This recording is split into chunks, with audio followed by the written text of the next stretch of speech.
Welcome everybody. This right here, right now, is the joy of being a live stream coming to you live from Brooklyn, New York. And if you're joining us anywhere on earth that is not twitch.tv/deepmindfulness, just know that that's where the conversation is happening. That's where we will be chatting. Hi folks. That is the truth. So come on along. Love to see you there. Yeah, how are folks doing? What's going on? How's your Wednesday? What's new? What's happening? What's flying about? We've got quite a bit of news going on. I don't know if folks are paying attention stateside here. I know we got some international folks here. But we got this corona going on, not the liquid kind, but the other one. And let's see. Thank you so much for that. Our tech support is here, letting us know where to find all of the different commands. Thank you so much. Got a lot of stuff happening stateside, and I'd be curious how people's lives and news are happening wherever you are. And we got news today that a candidate is likely the Democratic nominee. Is he a perfect candidate? No. Is he the one I'm going to fight my ass off for? Yes. And that's what's happening, man. We have a lot of things are happening quickly, and a lot of fun's going on. So today, what we're going to do, this is good. We're going to meditate, and yeah, I think I'm going to Barry White the rest of the live stream like this. Great to see you, folks, as always. So we're going to be practicing in stillness. If you'd like to join us for this meditation, it'll be 25 minutes long. Also, if you are... hello, Colin. Good to see you. Lovely. Thank you so much for joining us. And I think that... Am I wrong here? Well, that is so kind. Colin is a 5-month subscriber. You know, I didn't realize that. Oops, my desk collapses. I fold my body. What that means is, Colin, you are our guest, our co-host as of tomorrow. You will be co-hosting. We're going to replace this plant with a very similar plant with your name on it. We have a warehouse with thousands of plants, all with different names. And tomorrow we're going to swap this one out with one that has your name on it, because you'll be our co-host for your kind and generous support here. Colin from NYC, good to see you, as always. Let's see, Nick is here. Hello from Carlstad office. Notice you've already switched to daylight savings, so not that convenient time for me until we switch. Ouch. I do not know why. It seems like one of these things of like, we're still like using leeches for our medicine. Like, why does the world still do? Okay, this is I want to know. Every time I've heard someone talk about daylight savings, they say the same thing. I think it was something about farmers. That's what people typically say. I've heard 0 people give me any plausible reason why we still do it, other than the fact that, well, we still do it, so what are you going to do? Does anyone know? I know exactly. I'm more triggered about this right now than like coronavirus or anything else. I don't like inefficiencies. I'm like, no, it's not allowed. So, if anyone knows any reason why on earth we actually still do this, please fill me in. I read articles. I just can't figure out why. It's the same reason why we still have pennies in the United States, I think. So, the reason being here, so folks, we're going to meditate. It's going to be fun. We have a really good one today. I started guiding a student yesterday, just guiding something else, and it slid into this because I realized this would be a better direction. And it was great. It was excellent. And so we're going to be doing this meditation. What it is about permeating parts of our experience with this kind awareness, even if they feel like they're not that kind of awareness. So first we're going to sensitize to that kind of awareness, and then we're going to explore our experiences and let that experience permeate.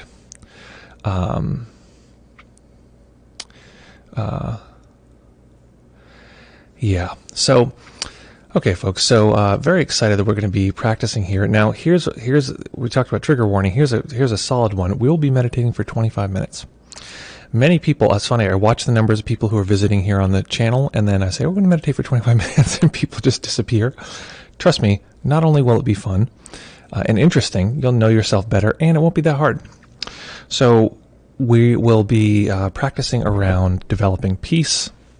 And it's funny because usually I not bristle at that kind of thing, but it can sound a little mystical, but it's literally the experience of peace in the body and the mind.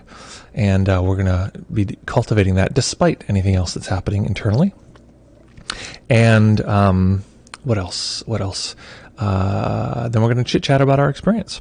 So that's the general thing. If you are watching this on any other platform, YouTube or Facebook, and you cannot type in a chat and it appears on the screen here, let me know, because we don't know. Maybe no one's typing, maybe everyone's typing. So let us know. And you have to let us know. For now, you have to go here at twitch.tv/deepmindfulness to let us know, or send me an email, etc. Okay, folks, so find that nice, comfortable position that you can maintain for the duration of the sit. I will shape my beard so it doesn't touch the microphone, or else you'll be hearing like, sounds like someone's trying to scratch their way into the live stream. So finding that nice, comfortable position, adjusting the body to be comfortable.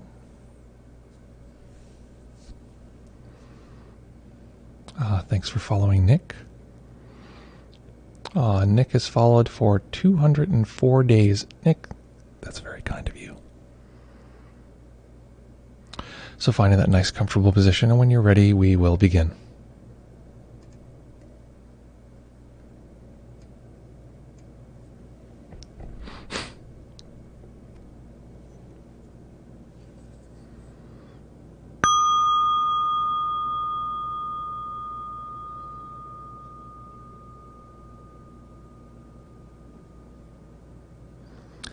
Seeing what happens if you listen to the bell from beginning to end. This will give you a good sense of how the mind is relating to this current moment.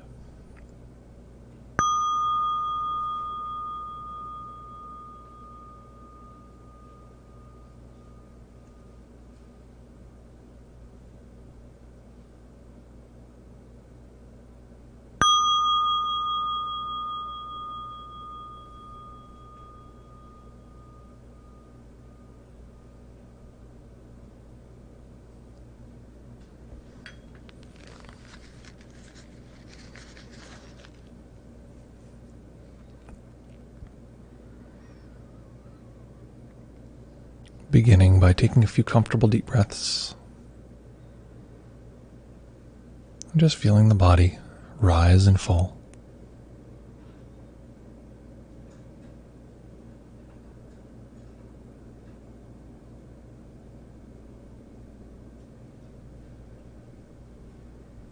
As we begin here, seeing if we can notice the rising and falling throughout the body, not just the main places like the shoulders which rise and the chest that rises.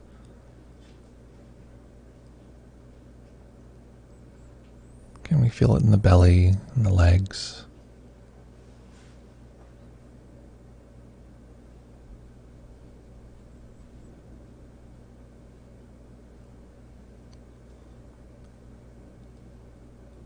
And as we sweep through the body, noticing this movement of rising and falling, and letting that be the way that we release certain areas of the body. So starting at the top of the head, allow the out-breath to be a place of relaxation, succumbing to gravity, letting the forehead go smooth.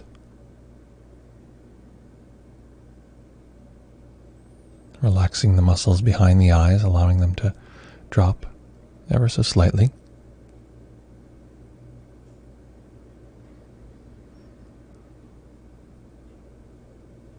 Allowing the face to go smooth.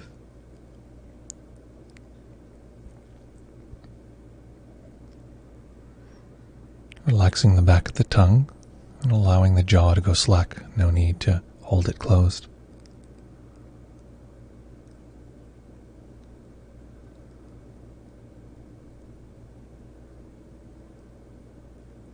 Relaxing the neck and the shoulders.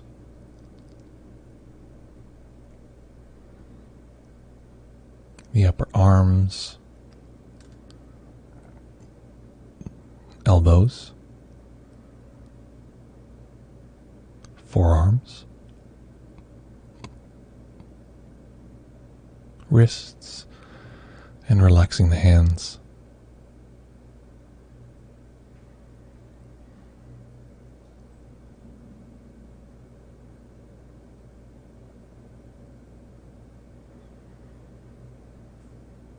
Letting go of any attempt to control the breath, just letting the body breathe as it will. Notice the natural rising and falling, tightening and relaxing of the upper chest and upper back as the breath comes and goes.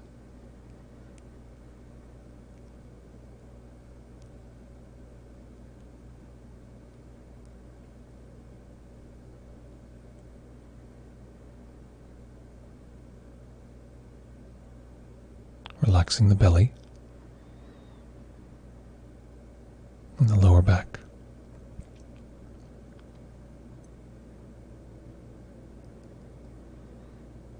Relaxing the lower back so much that it begins to relax the hips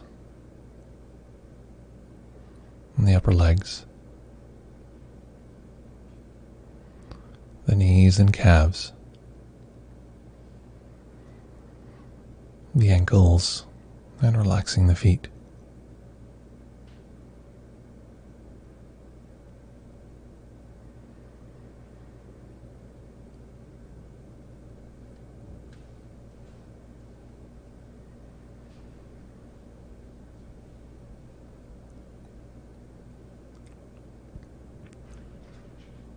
And as we moved through the body, we were observing various parts of the body.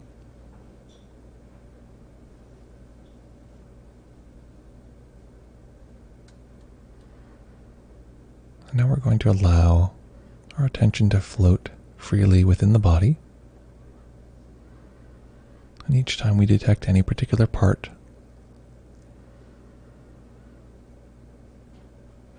we're then going to let awareness float out from that part to include all of the other body sensations.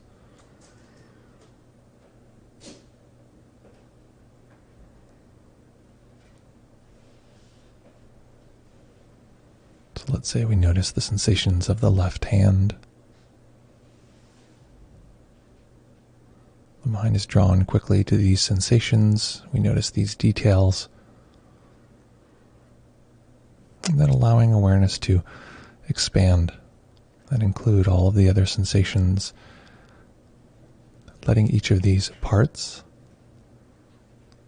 direct us and point us towards this larger awareness.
If we'd like to use mental labels, we can label the parts part, and allowing them to show us the larger experience of the body altogether. We might call this all.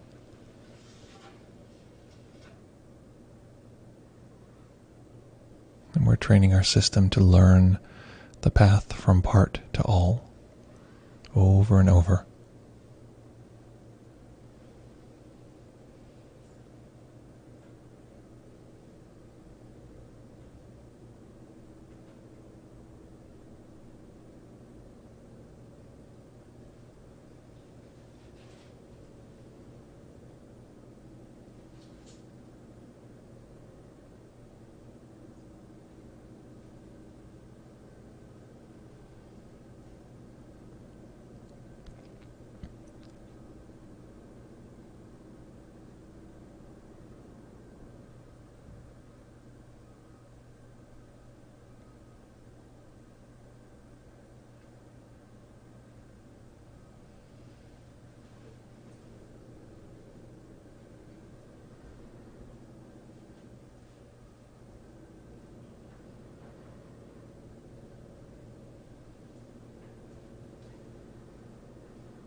consider that we're not marking or noting or labeling just when we reach a large space of all the material together.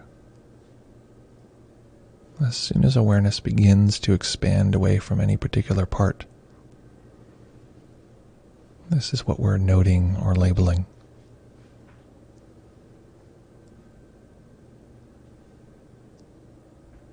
I notice the sensations of my right hand.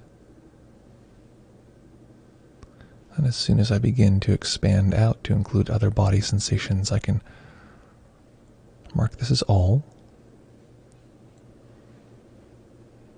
knowing that it can expand further. We're just marking that moment.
Each time we notice a part, letting it show us the path to all.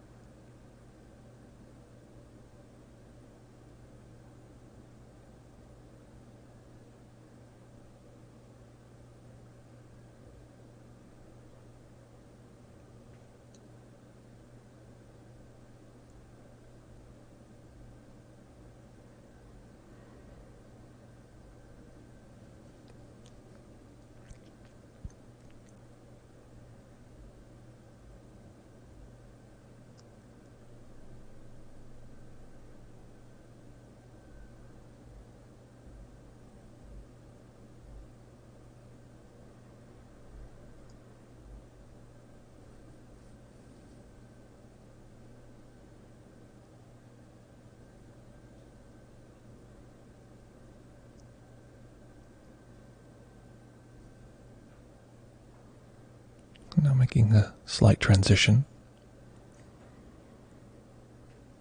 Just spending some time with all, with this larger awareness.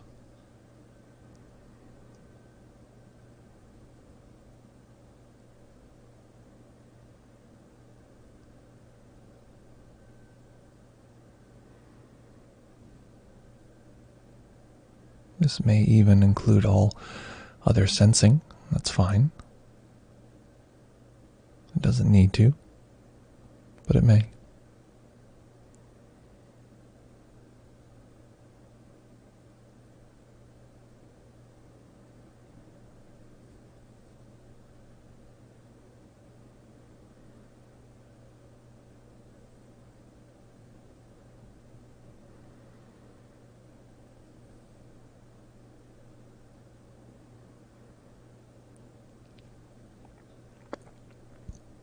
And we know what a caring heart feels like.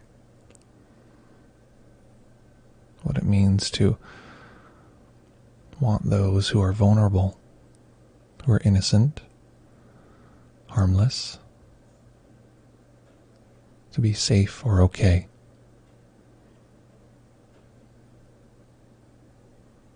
And without overdoing, without trying very hard, we're just going to charge this large open awareness with a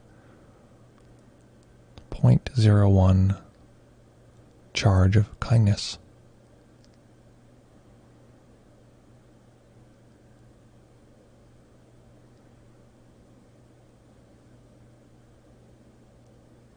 Not overthinking it.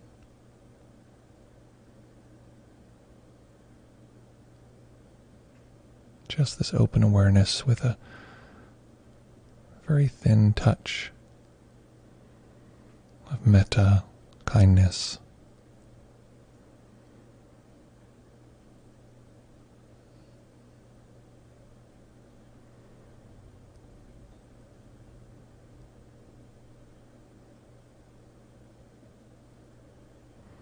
And if we can, feeling this as a kind of mist that permeates our experience, all of our awareness delicately charged in this way.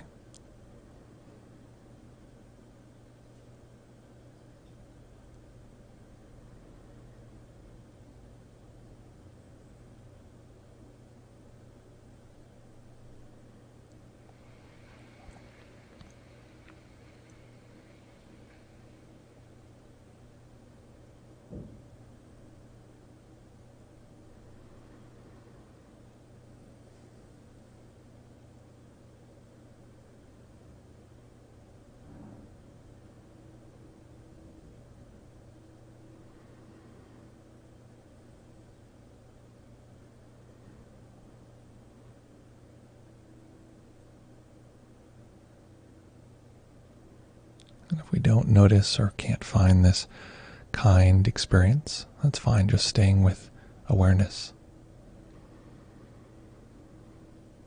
The neutral experience of our sensing, wide and spacious.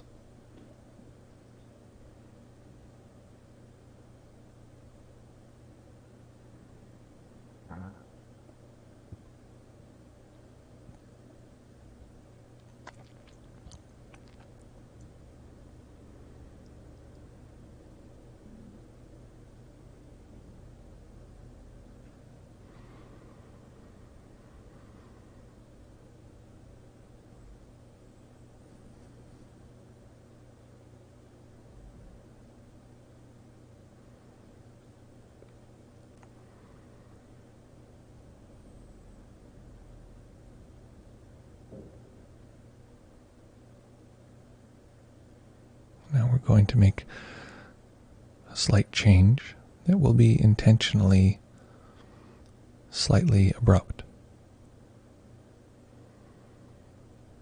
We're going to just come back to what we ordinarily refer to experience as self. This is me. The sense that this experience is happening to someone.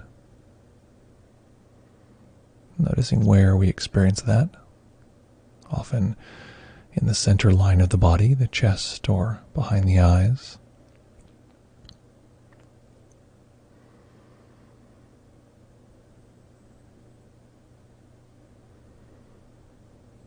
Noticing what this feels like.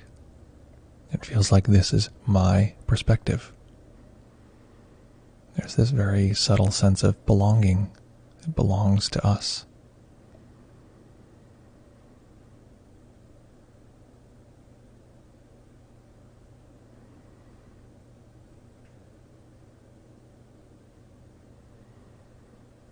We might not believe this, but typically our system will tend in this direction.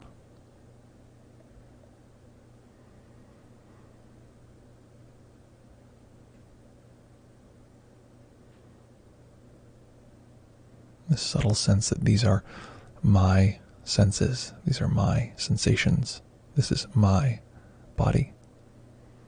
And for a moment we might even use such a phrase, referring to our experience, saying, this is mine, these are my experiences, this is mine, just to emphasize that selfing experience. It's not good or bad.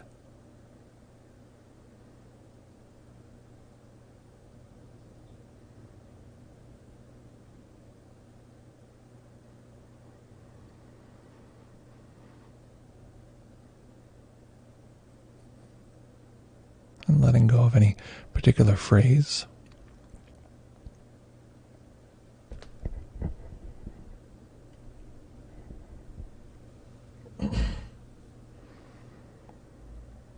Returning back to our connection with awareness, or the kind awareness.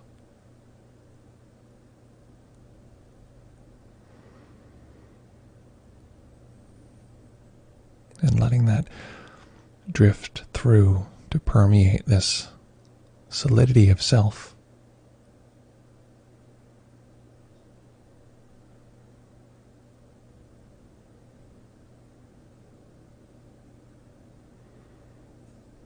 As we were doing before, if we find that we are pulled into the gravitational well of the experience of self, it's not bad. It's just a part.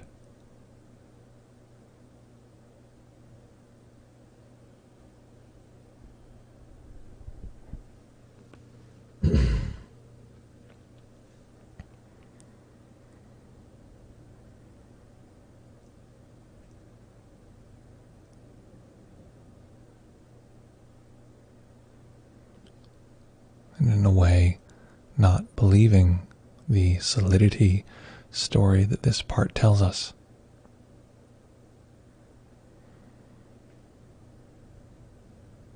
Letting this soft, misty quality flow through.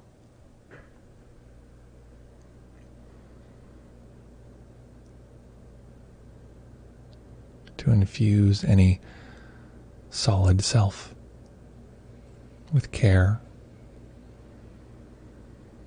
with awareness.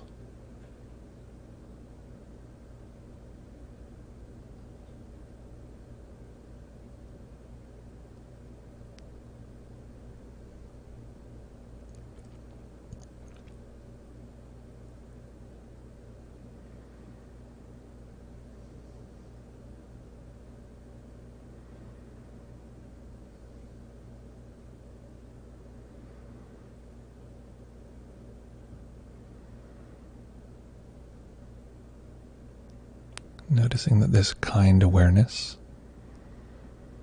doesn't need anything to be different.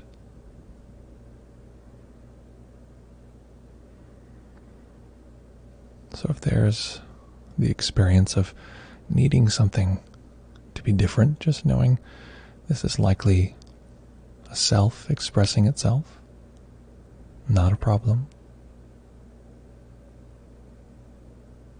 Not something to be gotten rid of.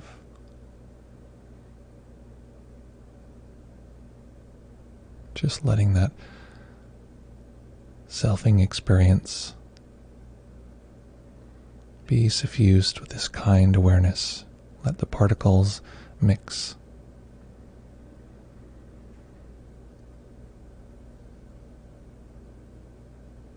Let the haze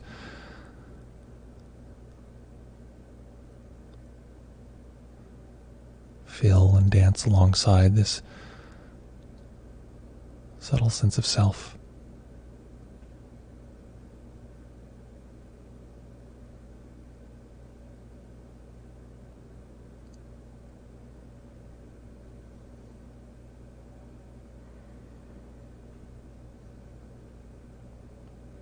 In this way, when we're drawn to this experience of self,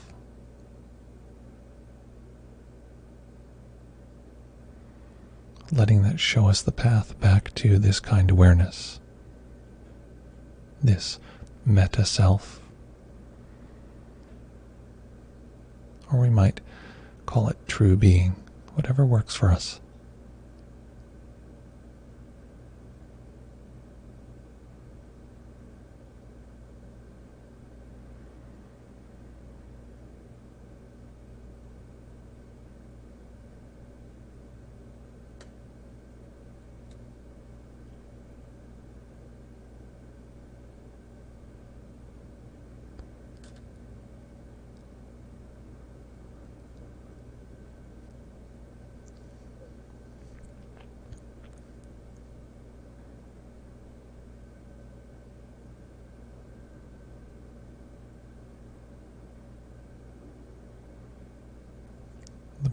pushes back and says, I don't like this, or pulls us to the list of to-dos.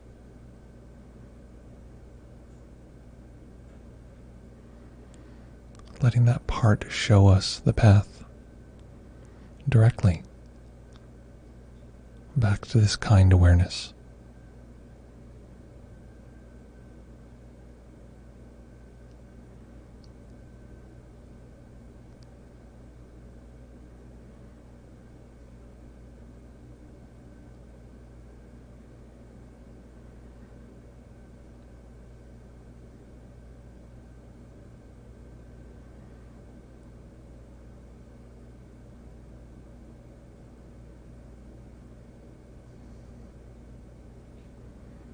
And I'm allowing a little bit of light to enter the eyes.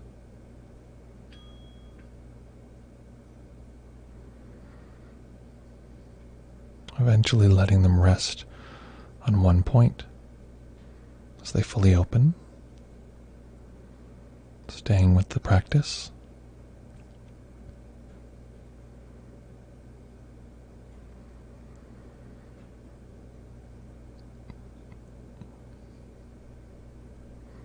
Letting the openness of our seeing experience again show us this large open awareness.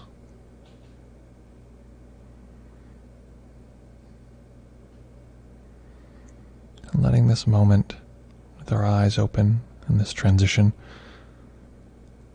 show us how to bring this practice into every aspect of our daily lives.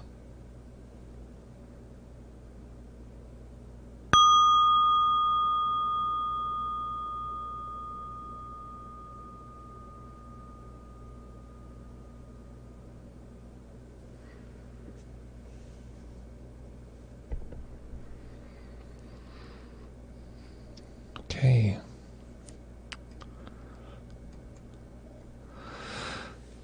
So what on earth was that like?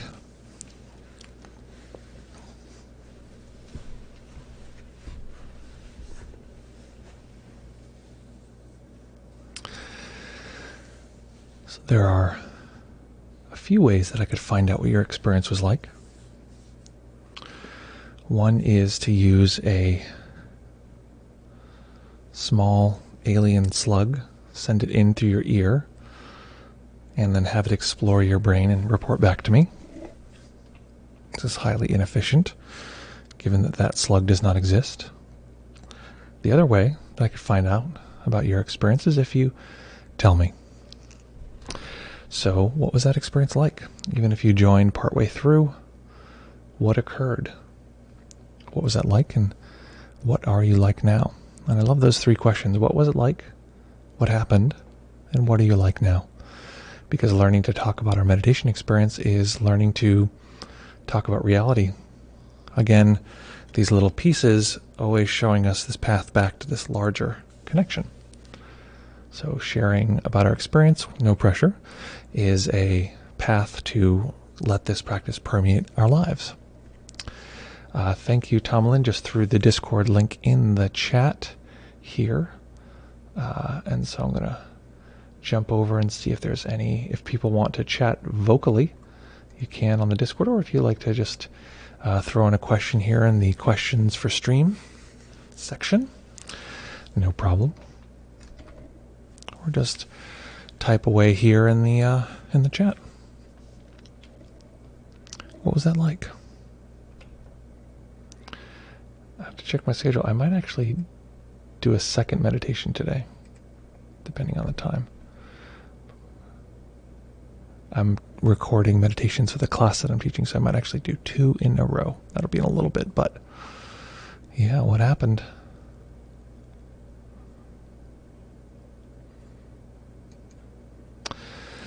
As we're waiting here, I thought I would share something with you as folks are gathering themselves, gathering their thoughts. Okay, it's a little strange, but I wanted to share a skateboard video because it reminded me of meditation.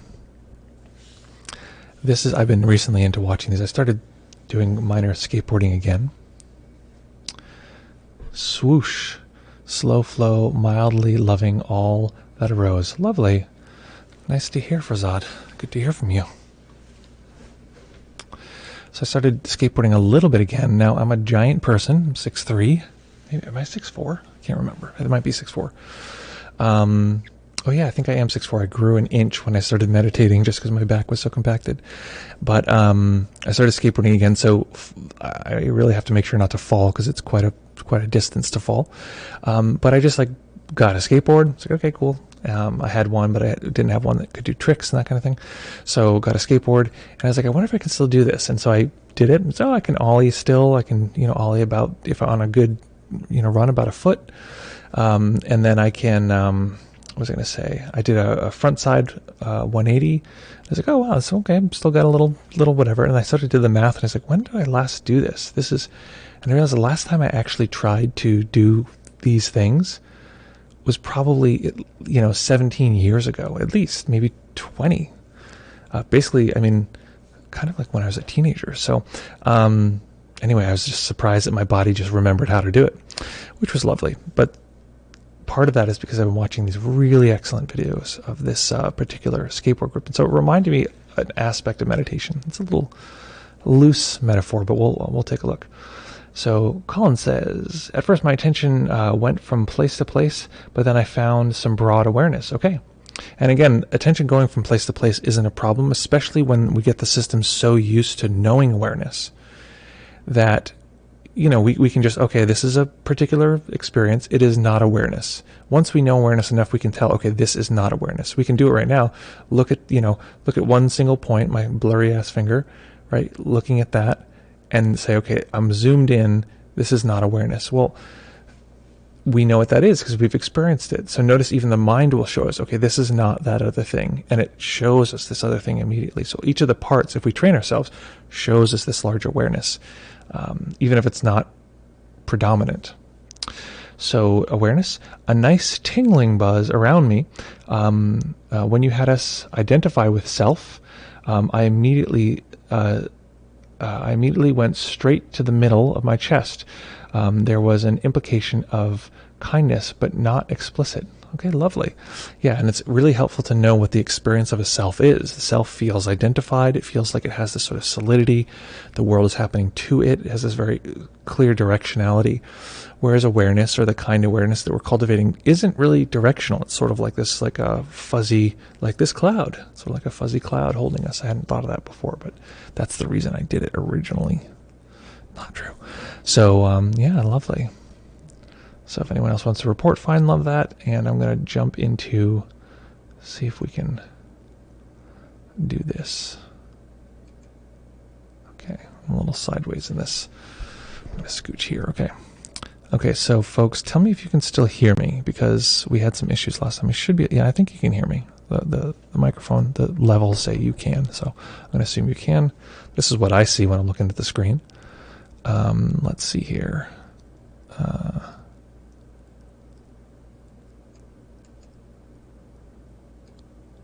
Here we go. No. Where are we? Where was I was watching a thing. Oh yeah. Look, I was looking for synonyms for infuse. I was like, oh yeah, permeate. I was like, you heard me using those. Okay. So this is a guy who, he's a current day. This is actually March 7th, so this is pretty recent. But he recreates tricks that were invented, often recreates tricks that were invented by a skateboarder named Rodney Mullen. Rodney Mullen is this sort of godfather of skateboarding, and it's sort of like, it's very, very hard to understand the level of technical skill that Rodney Mullen has, because he's like, I don't know, he's like the Beatles compared to like some garage band, like, of most skateboarders. Like Tony Hawk is like known for doing big flips in the air, but it's like, Rodney Mullen is just like considered like, I consider him far superior as far as a technical skateboarder. And he invented he invented the ollie as its own separate trick. Some people had done something similar on a ramp, but he invented it on flat ground. He invented the kick flip, which is the sort of fundamental unit of any flip tricks. So he just came up with this stuff in the 60s and 70s, which was like, or maybe it's not 60s, 70s. So what this guy's doing is so incredibly difficult. I want to find the first, when he lands it, part of it. So what he's doing, okay, it's called a primo slide. And one of the things that is nearly impossible to do, you know, flipping a board is hard. You have to, you know, you're just like moving your feet in a certain little tweak of a direction. The board flips in one way or another. So this guy's doing a kick flip, and so it rotates 360 degrees, and then goes another 90 degrees and lands on its side, which is itself sort of insane. And so this is what you see. Let's go back a couple seconds. I think you can hear the audio here, but even if you can't, okay, here we go. Sorry for that. Also, one more time, here's the Remo slide. So he lands not only on his side. Now Rodney Mullen, as far as I had seen, had landed it the travel ways, like this way with the thing, and slid this way on its side. That had happened in the history of skateboarding. I had never ever seen this where the board was 90 degrees to the way you were sliding and moving. It is the level of insanity this is. It's just hard to tell. It's just hard to even get across. This is like, you know, this is museum level stuff. I'll play it one more time. Maybe I can play it slow, so you can see what's happening, because usually it's like you can't really see it if you're not used to this kind of thing. Okay, I'll play it one more time. Also, one more time, here's the Remo slide. He goes up the board, flips 180 and 360, and he rolls away smooth. It's just not real. So, let's see.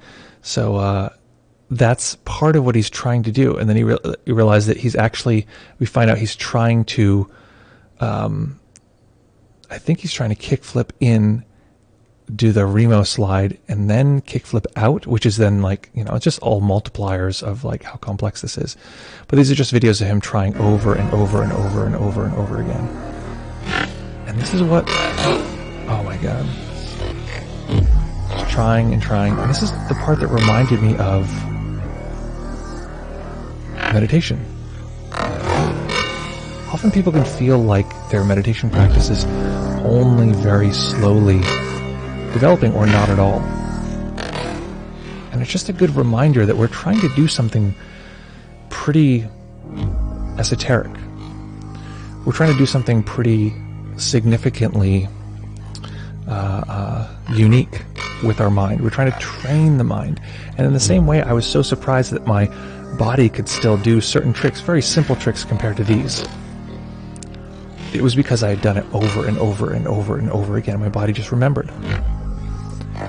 In the exact same way that the mind remembers. And so it's helpful for me to see how often this person fails. This is one of the probably, you know, when we say like, oh, this is a rare trick, some of the tricks that we're talking about, 2 people have landed them in the history of skateboarding. But this is all it's built out of. Just trying over and over and over and over and over and over, sometimes falling. And just observing, okay, what happened? What happened? It's a little different because we're not trying to get to one specific trick. Although maybe we could say we are, because once you do that trick, that's cool, but you're not just going to have that one trick. You want to keep developing and keep growing.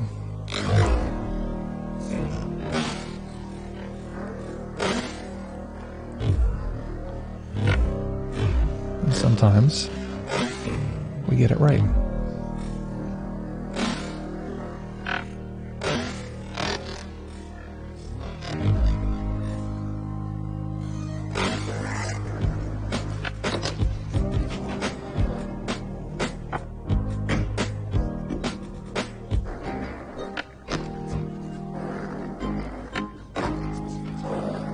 He films every try, so oh Jesus. So there we go. Sometimes we get it right and we just get it wrong over and over again after that again.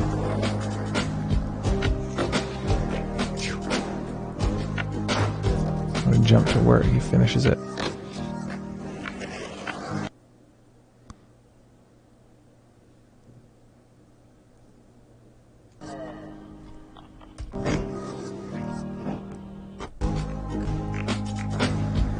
Kick, flip in, slide, and out.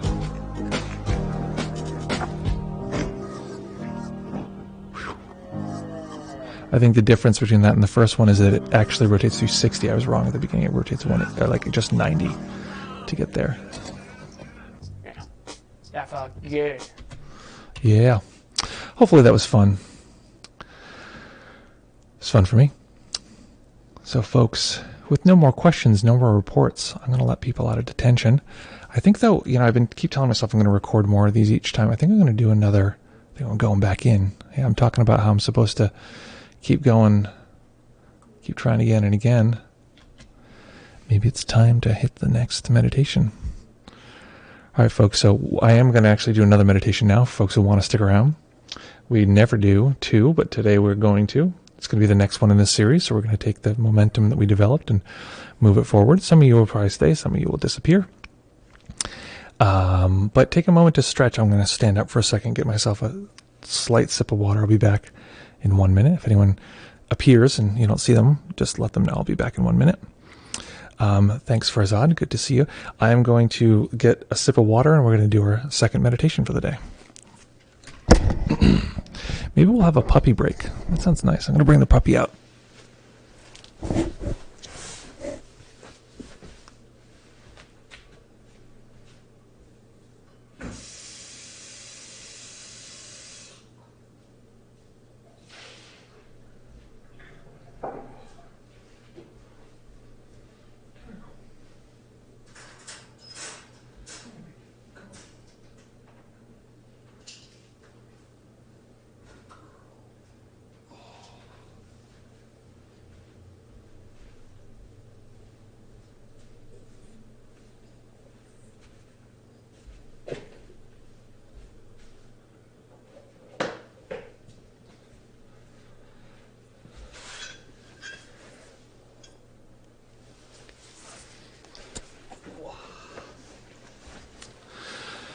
Can you guys believe how big she's gotten?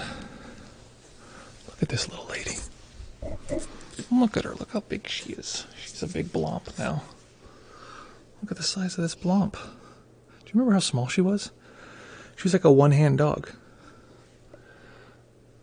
Super dog. Do-do-do-do-do. Do-do-do-do-do. Yeah, she's a sweetie. Hello. Sela, say hello to internet. She always makes these funny sounds. I don't know if you can hear her funny sounds. What a cutie. She still has that puppy smell.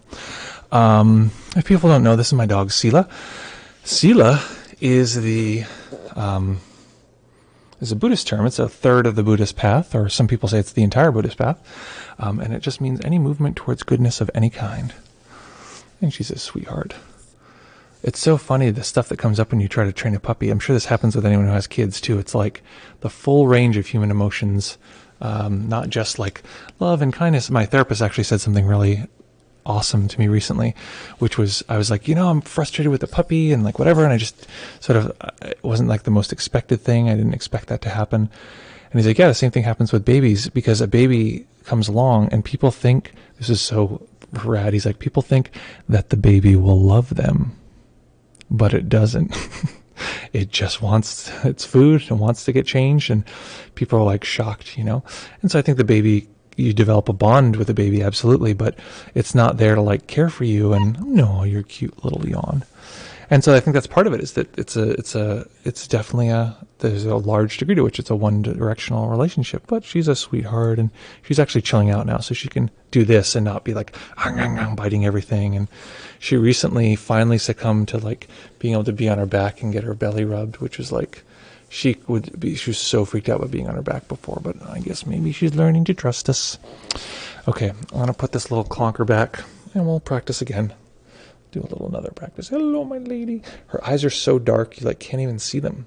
It's hard because a lot of training, you have them look you in the eye before you give them the treat. And it's really hard to tell. I'm always like, I have to like arrange the lighting so I can see, like, are you looking at me? Are you looking at my chin? Are you looking at the treat? Okay, I'm going to put her back, and then we'll practice again.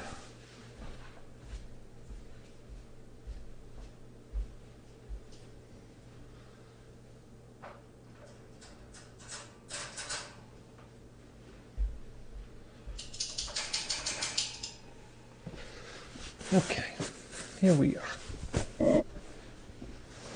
Remember, folks, if you're sitting again, rotate your posture to be the other direction. Your legs, if you fold them. You want to get symmetrical damage over time. Asymmetrical damage starts compounding itself. It's not necessarily damage, but you just want to get the body as symmetrical as you can. I think Tomalin's going to kill me because he's like, yeah, you're going to be processing one audio file today. And then now he's going to be processing two. So, okay. So, folks, once again, surprise, surprise, finding that nice, comfortable position that you can maintain for the duration of the sit.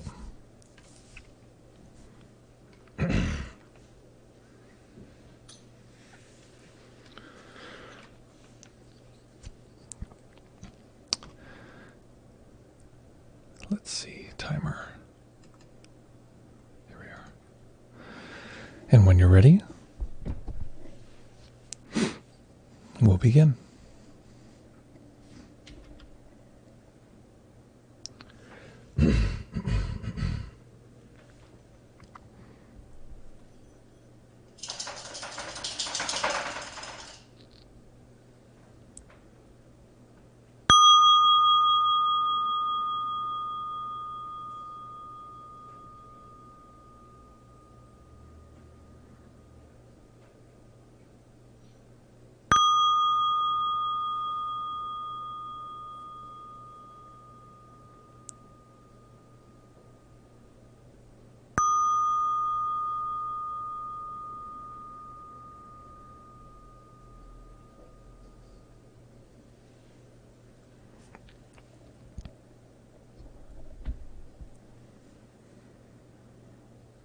Beginning by taking a few comfortable deep breaths. Just feeling the body rise and fall.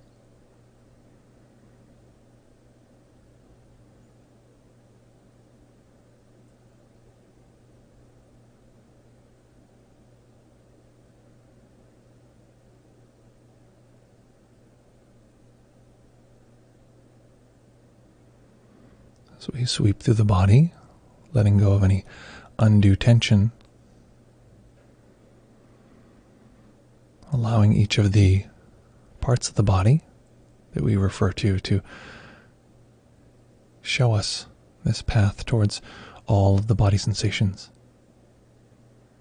So starting at the top of the head, relax the brow, relax the muscles behind the eyes. Allow the face to go smooth.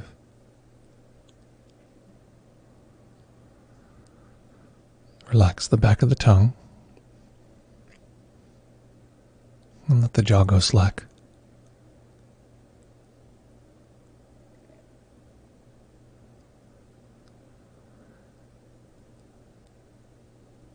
Relaxing the neck and the shoulders.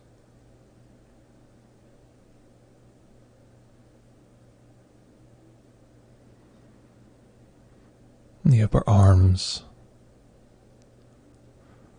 elbows, forearms,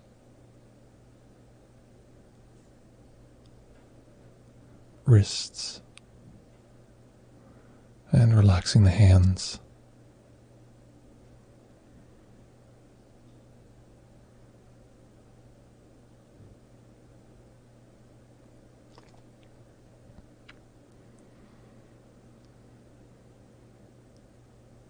Letting go of any attempt to control the breath. Just letting the body breathe as it will.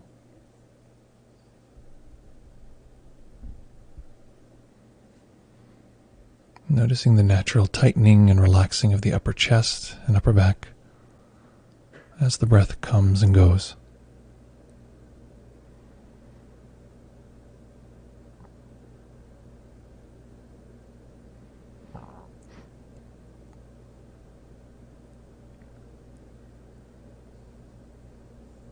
Relaxing the belly, relaxing the diaphragm below the belly. Letting that expand into relaxing the lower back. Letting that expand into relaxing the hips.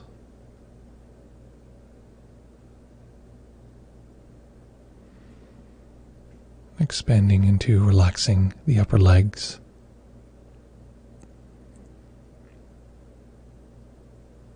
The knees and calves. The ankles, and relaxing the feet.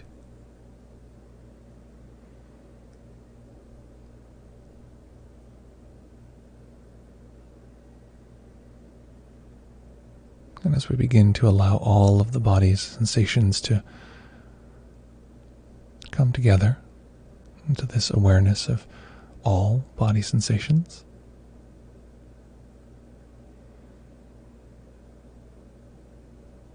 seeing if we can come in contact with this kind awareness.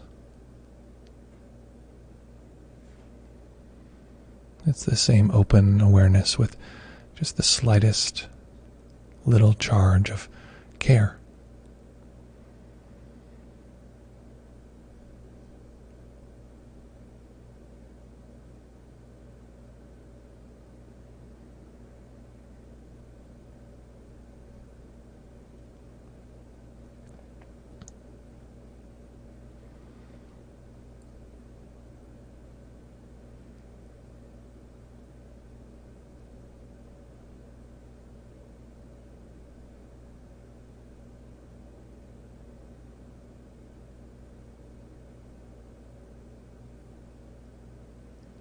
We might refer to this as the metta self, kind awareness, or maybe true being.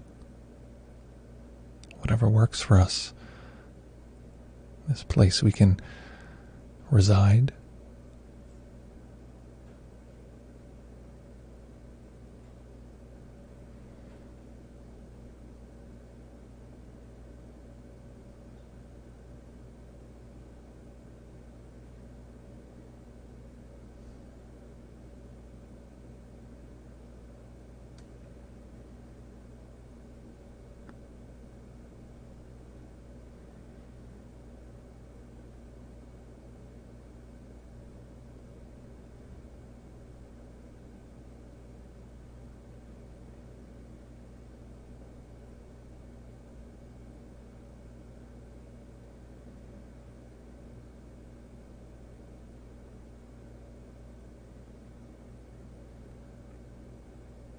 And recognizing that even with the connection to this kind awareness, various selves will arise.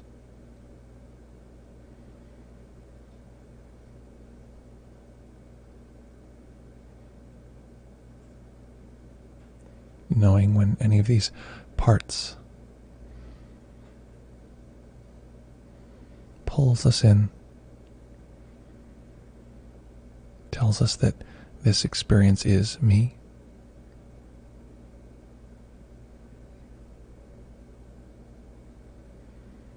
Allowing that part to show us the path back to this kind awareness.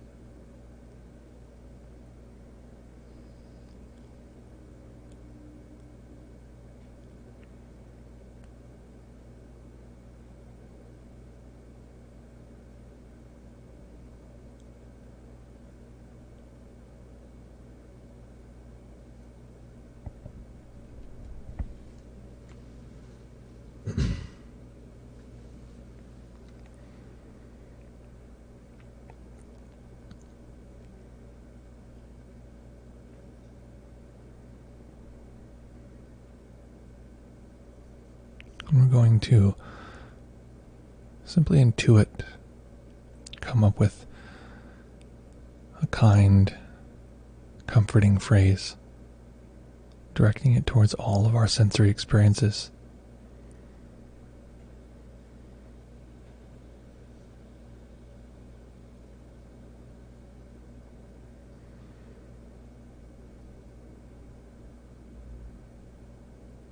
Something simple.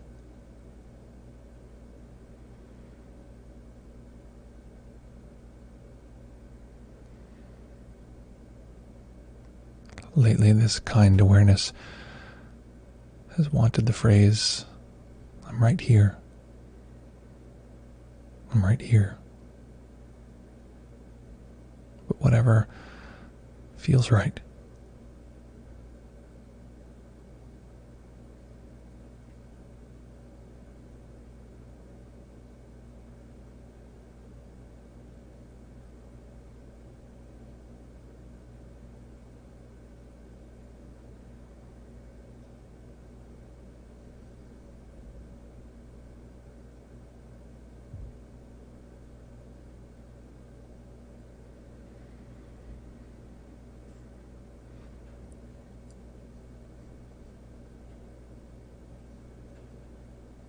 And of course,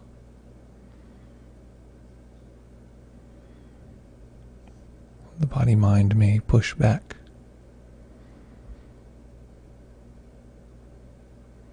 It might come in the form of a self, maybe complaining, saying this isn't worthwhile, reminding us of our to-do list.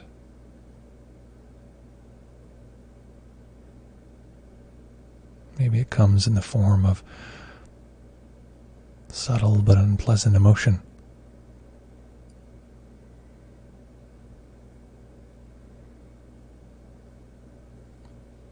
Or maybe the body suddenly becomes uncomfortable.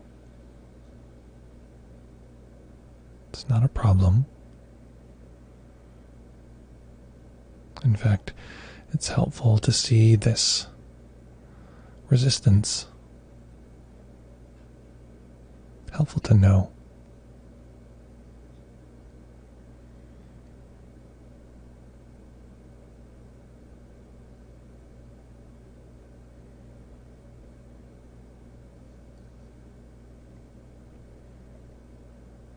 We want to be sure to not suppress any part of ourselves, any part that's arising.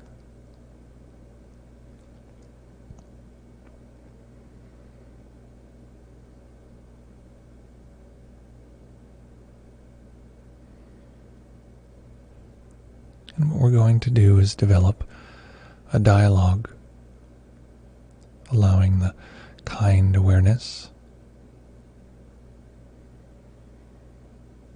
to say what's needed,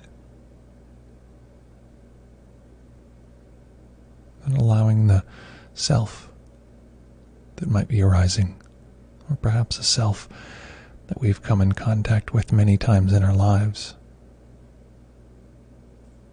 letting it say its part.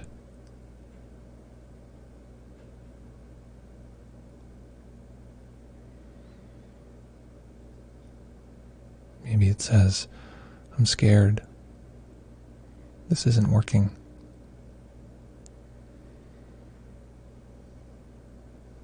Maybe it says, I cannot trust you, as it responds to the kind awareness. And that's fine.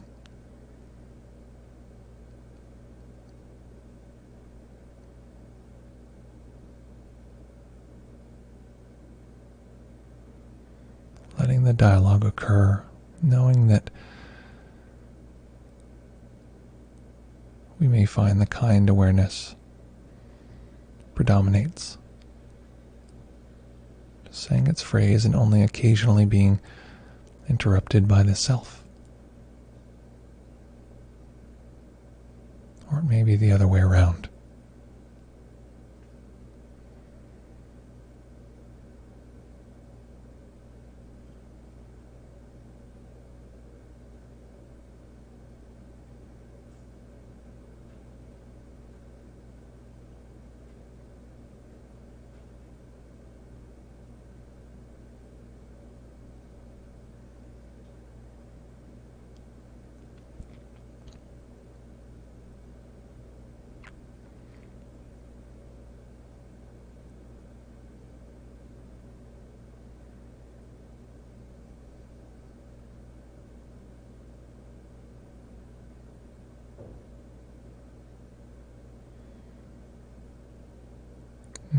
it's fine, and in fact, useful for the kind self to adjust its phrase, to intuit and know what's needed.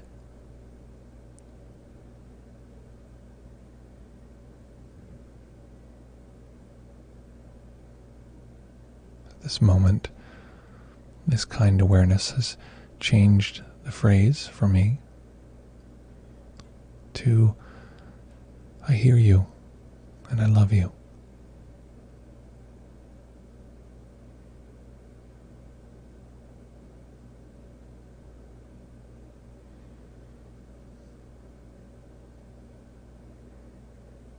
Letting this dialogue unfold on its own. Letting the kind awareness know what needs to be said to soothe, comfort, and accept this particular self that's arising.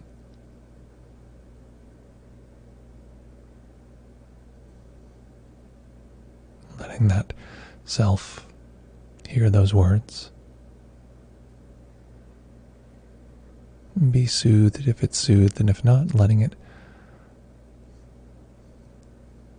state its position.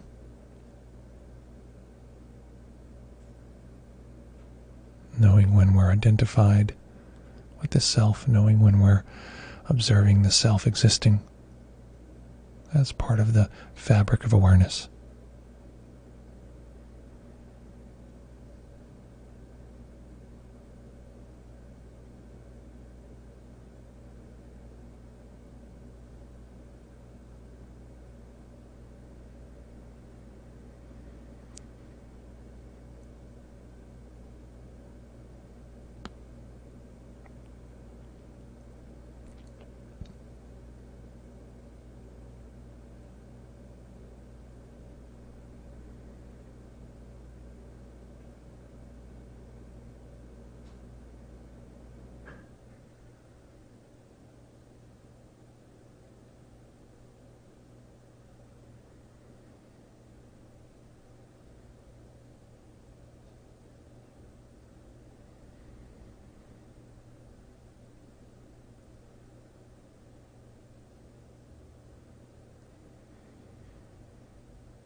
Knowing that if at any point we need a rest,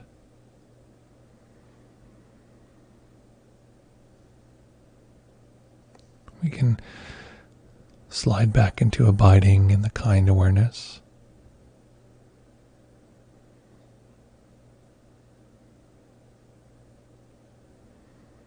Knowing that the conversation itself continues, even if we're not developing it explicitly, just in the relationship of these different experiences. The self being allowed to exist.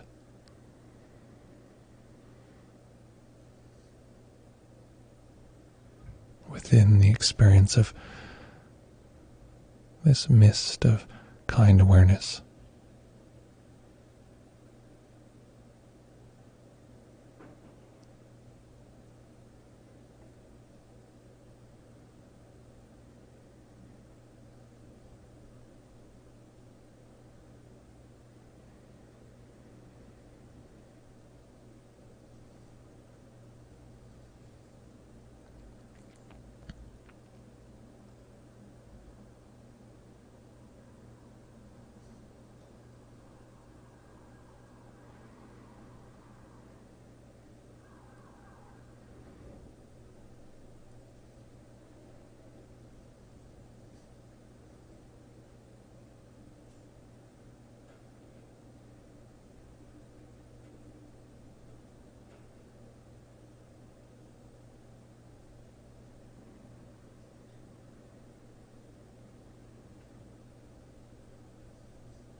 And as we're entering into sometimes challenging territory, accepting parts of ourselves that maybe have been exiled for quite some time.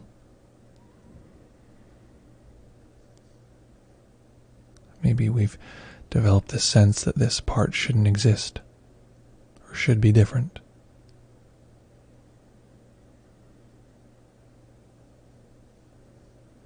Knowing that we can pause the practice if we need to. This may be the kind thing to do.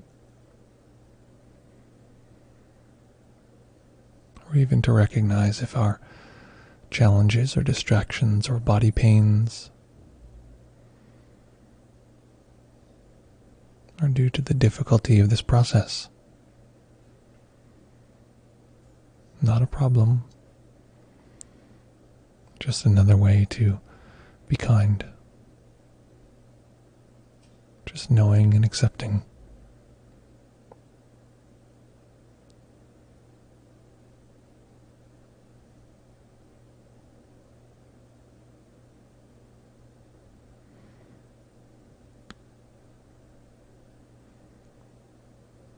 Just letting any particular sensation, any particular difficulty, including distraction,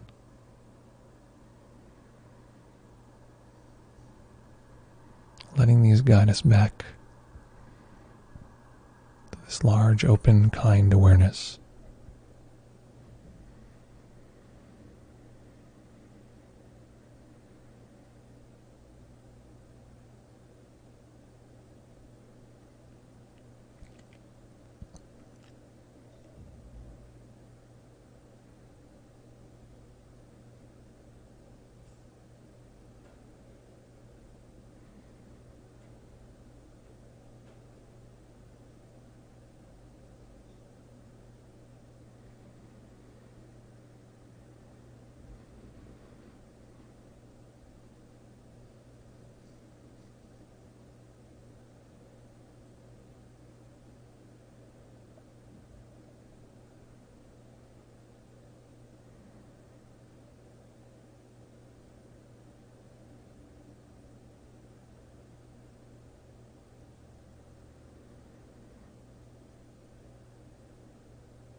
One tactic I notice this particular self I have contact with is using is gripping to time,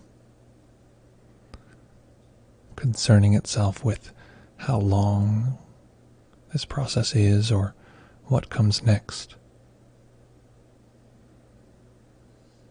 So letting that gripping exist.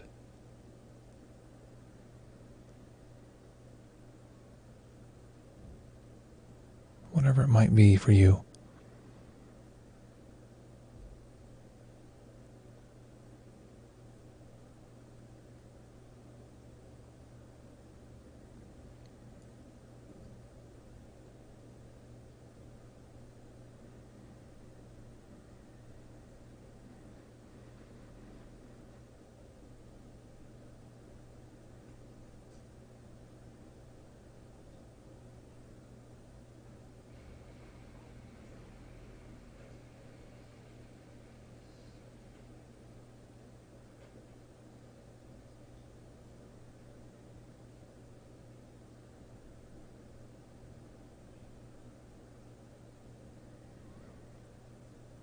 And staying with the practice,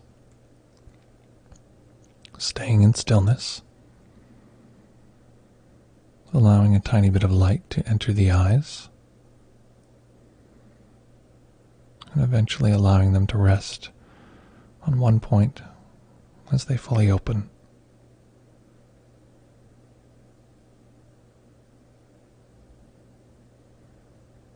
Connecting with this open, kind awareness.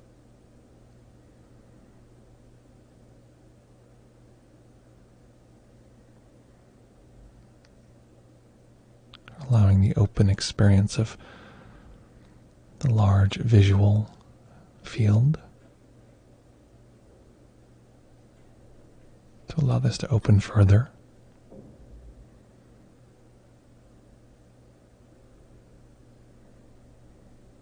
And for a moment, simply recognizing that this interaction, this dialogue is okay. It's skillful. And the challenge that may arise is worthwhile.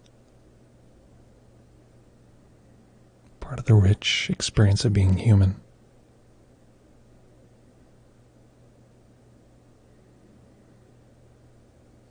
And allowing this acknowledgement at this moment be the teacher that shows us how to bring this practice into every aspect of our lives.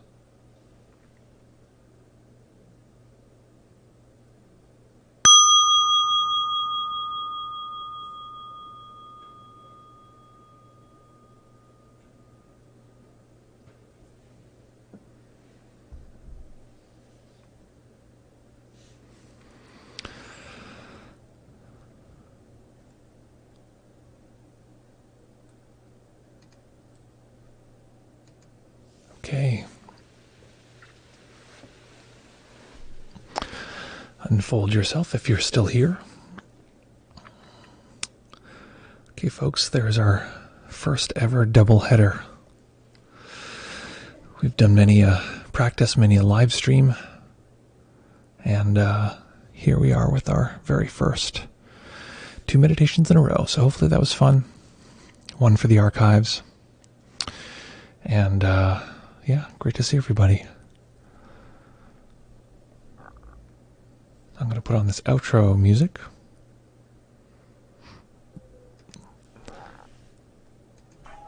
Thanks folks who joined. Thanks folks who stuck through the replay.